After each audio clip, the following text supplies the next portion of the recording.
ought to hold the applause till the end. Isn't that what they always say? No, man. How many debates have you been to? This is the second fight I'm talking about. You know, y'all clap whenever you want it. You know what I mean? This is like church. Clap whenever you want it. All right? Mr. Hitchens.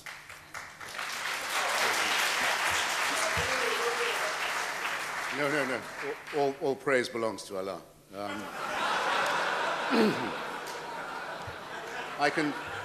I think I can see what's in store for me, ladies and gentlemen, brothers and sisters, comrades and friends. Yet another soiree of humiliation. Beginning by not just being out-talked, out-pointed in point of precedence. Some people from Oxford are very sensitive about who speaks first, fortunately.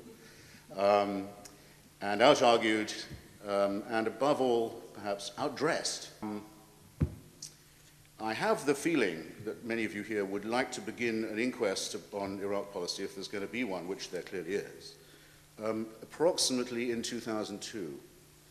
And as it were, put it all on the Bush administration. And while I know that that's what you'd like, I'm not going to allow you to have it. So I know I'm not going to get any applause. I was right about that.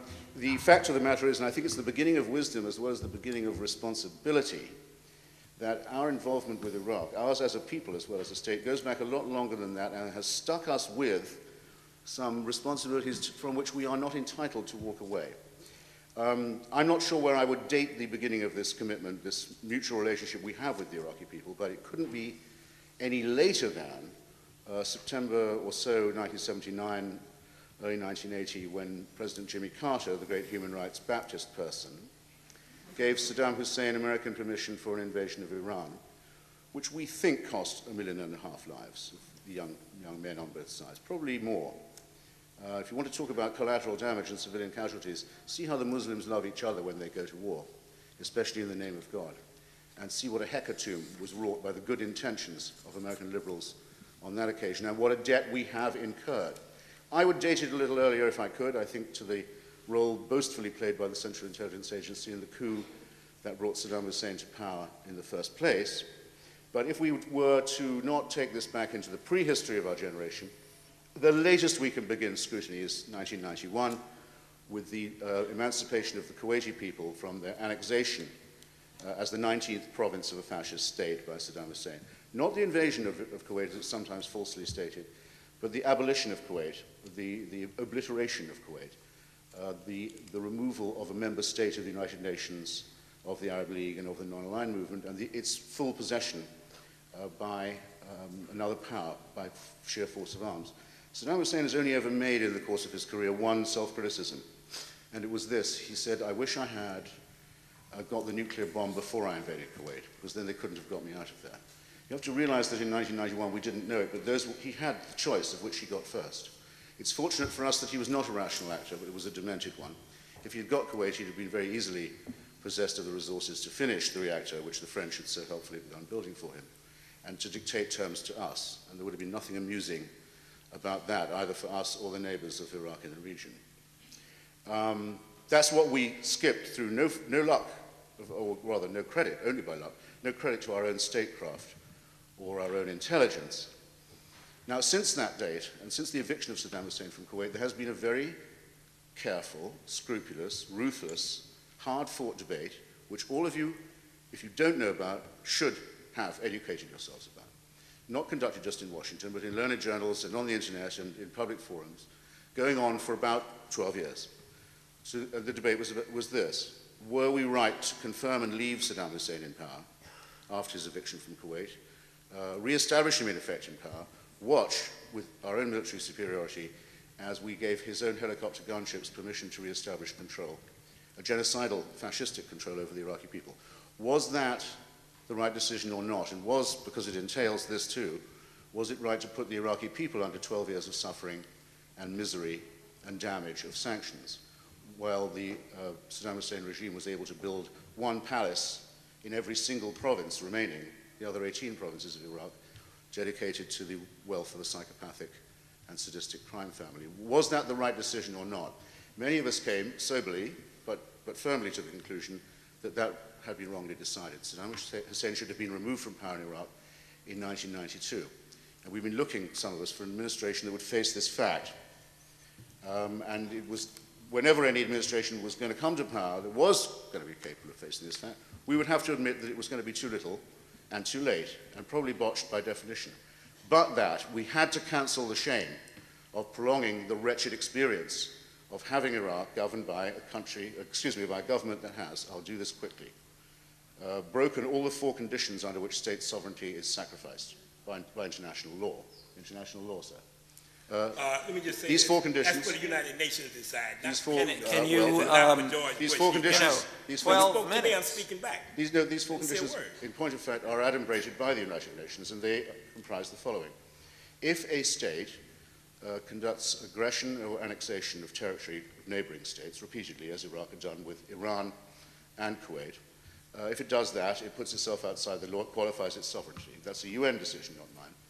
If it violates the Genocide Convention, in other words, undertakes the destruction of a whole people within its borders or outside them, as was done in Iraqi Kurdistan, all countries that sign the Genocide Convention, which is the majority now and includes our own government, are obliged by law to intervene either to prevent or, if they cannot prevent, to punish the attempted genocide. The third condition is lying to inspectors about the Non-Proliferation Treaty. Any violation, in fact, of the Non-Proliferation Treaty, any fooling around with or promiscuous use of, let alone, weapons of mass destruction. And the fourth is giving aid, comfort, support, and material aid to international gangster groups who target civilians. Iraq is multiply guilty on all those four conditions, as I will hope I don't have to illustrate to you. I'll take these as assertions uncontradicted so far. I will accept any challenge on them. This is a very grave state of affairs and had gone on for very much too long, and the Iraqi people were suffering what have to be called very serious civilian casualties as a result of the decision to leave that regime in power and to punish only the citizens of the country. The figures, I think, may have been exaggerated, but there's no doubt that many tens of thousands of needless deaths of Iraqi children were recorded as a result of the denial of medicine, of clean water, of food, and of other basic necessities, as well as many other older Iraqis. The figure, however large or small it is a terrifying one to contemplate. Well, we've lifted the sanctions now and punished the regime instead. And it seems to me it was about time that that policy reversal took place. And the case for that was absolutely complete in 1998, when the Senate passed the Iraq Liberation Act without a single dissenting voice, that it shall be the policy of the United States to move Iraq into a post-Saddam Hussein era. A very sane, publicly debated, well-considered policy that received Senate ratification after the ventilation of an enormous amount of evidence. In other words, there's no need to confuse this with matters such as jihad. You'll tell me, Mr. Wolf, when I've trespassed on the audience this time, won't you? Perhaps another couple of minutes. Could you stand the drone any longer than that? What's the clapping for, I wonder? The decision to reverse American policy and to decide to be the emancipator of the Iraqi people, to help them write a constitution, to protect them from fascist attacks while they had a democratic election, to attempt to federalize the differences between them, which can otherwise only be solved by civil war or partition or dictatorship. This is a very honorable thing the United States has done and is doing with its allies. And it's a nice change to be doing that to liberate the people and lock up the dictator. Obviously, some of you preferred it the other way around, or were happier when it was that way, or think Saddam Hussein was framed up, perhaps.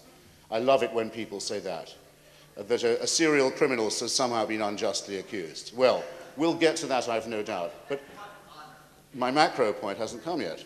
Not only is that a great thing in change of policy, in my opinion, the greatest change in policy of a sitting administration since Ronald Reagan decided that mutual assured destruction was both immoral and unstable. A huge decision that was, again, very, very much missed, including by me, I have to say, at the time. A decision of immense significance for the region and for us and for our future responsibilities in confronting a very deadly foe. So what I think I find, oddly enough, in Dr. Playthell's extremely eloquent and touching address was, despite his many references to the great dramas of history and the struggle for liberty, that he should miss so much the way in which this is a historical struggle for us too, and by some Hegelian alchemy that I'm still trying to analyze properly, the United States has managed to get itself, long overdue, on the right side of history in the region and deserves support in having done so. Thanks awfully. Bye.